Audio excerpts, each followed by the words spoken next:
କାଲି ଆମ ଘରକୁ ଜାଗା ବାଡ଼ି ଇଏରେ ପୋଲିସ ଆଗ ପଠେଇଲେ।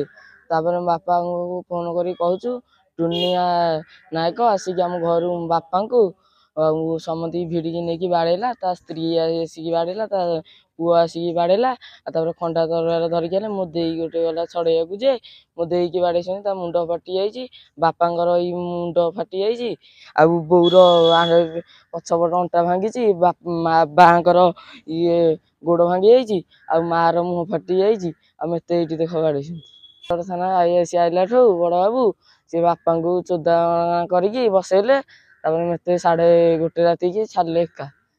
ମୁଁ କହିଲି ଛାଡ଼, ତାପରେ ଛାଡ଼ିଲେନି। ତାପରେ ବଡ଼ ଅଫିସର ଆସିଲାଠୁ ସେ କହିଲାଠୁ ବାପାଙ୍କୁ ନେଇକି ସେ ମେଡ଼ିକାଲ ଗଲେ ପୋଲିସ।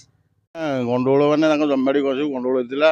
ଥାନା ଠିକି ଆସିଲେ ରକ୍ତାକ୍ତ ହେଇକି ତାଙ୍କ ବାପାଙ୍କୁ ତାଙ୍କ ଭଉଣୀକି ସମସ୍ତଙ୍କୁ ବାଡ଼େଇକି ରକ୍ତାକ୍ତ କରିଥିଲେ। ଥାନାକୁ ଆସିଲେ।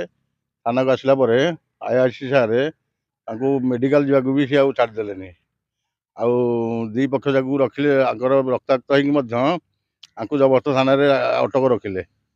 ସକାଳୁ ଏସ୍ପି ଆସିବା ପରେ ସେ କ'ଣ ଷ୍ଟେପ୍ ନେଲେ, ତାପରେ ନେଇକି ସେମାନେ ଯାଇଛନ୍ତି ବର୍ତ୍ତମାନ ମେଡ଼ିକାଲକୁ ନେଇକି ଯାଇଛନ୍ତି। ଏଠି ଆଇଆଇସି ସାର୍ ବହୁତ ଅଦୌତ କରୁଛନ୍ତି। ତ ଏଠି ଫତେଗଡ଼ ଥାନାରେ ରହିକି ଆଇଆଇସି ସାର୍ ଏତେ ଅଦୌତ କଲେ ଲୋକ ଏମିତି ସଂସ୍ଥା ଚଳିବେ?